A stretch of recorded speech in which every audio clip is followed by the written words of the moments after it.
Today we're talking about parenting. Now, parenting advice is a really incredible thing because there's been a ton of psychological experiments done on how proper parenting can affect the growth and success of a child. There's all sorts of things that you can do and not do that can really help nurture a child. And when you really learn about this stuff, it's really fascinating.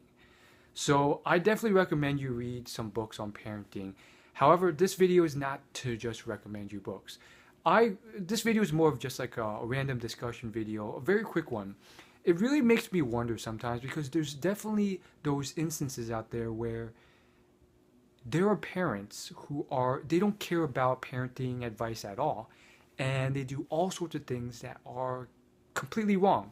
Maybe they're physically abusive, or they're verbally abusive, or they have huge tempers, and they do all sorts of things that scar their child. And yet, some of these children still go on to do great things. Now, for the most part, some of them, maybe a great majority of them, do not. But it always makes me wonder. Like, have you ever heard that quote where basically you have two different types of children, and they do a comparison of these people, and they say, isn't it strange how this guy who has been horrendously tormented as a child grows up to be a successful, well-groomed individual, while this man who inherited all this wealth and all this stuff becomes a drug addict. Now, this stuff happens all the time, and there's this very tragic case of this happening in this book called Top 5 Regrets of the Dying. And Tony Robbins mentions this weird phenomenon a lot, and he references Oprah when he brings this about. Now, having said this, the question is, how the heck does this occur? In one case you have all this crap going on, and then other cases, this guy has it all seemingly, and it doesn't work out. I would say, well, you have to look at the details. First off, the guy who has it all doesn't have it all. That doesn't necessarily mean he has the best parents. A lot of wealthy parents aren't necessarily the best.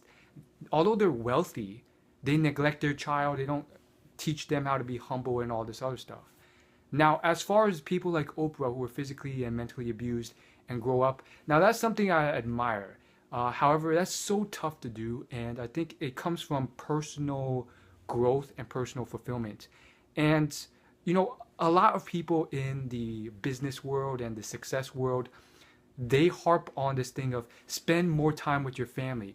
It's about family time. Why? Because a lot of wealthy individuals, they sacrifice their life chasing wealth, and they get it, but then they neglect their family, and they spend like 2 hours a year with their family, or sometimes even less. However, although that's important, I also do have to emphasize the fact that, guess what? There's a lot of toxic relationships out there. And it's not always the best thing to spend all your time with your family. So that's something that I think you should take into consideration. Family time is important, but enough distance for specific scenarios are also important. If you figured that a relationship is very negative and toxic, then don't spend time with it, even if it is your family. Now, people forget that, and then they end up in very strange situations. So, long story short, I can't give you an end-all solution, but I would say if you're in that situation where you're being screwed over by parenting, the best you can do is try your best and look to role models like Oprah Winfrey, who use their personal growth and independence to do the best they can during those times of turmoil. And then once they become an adult, come to terms with those things and not let them restrain them for the rest of their lives.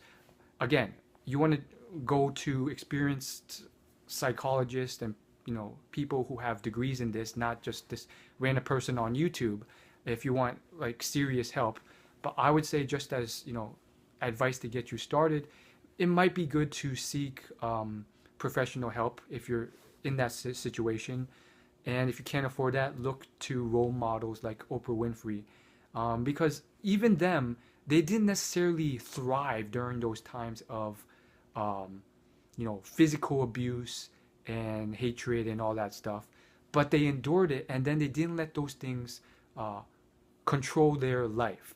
And so many people, they let their past hurt them, and it's a very tough thing to do. But I've seen a few very incredible individuals, um, and there's plenty of biographies of people like this who have had horrible physical abuse, and they forgave themselves. They forgave those people who hurt them, and that made them free. So it didn't haunt them in the future and cause them to be crippled selves of themselves.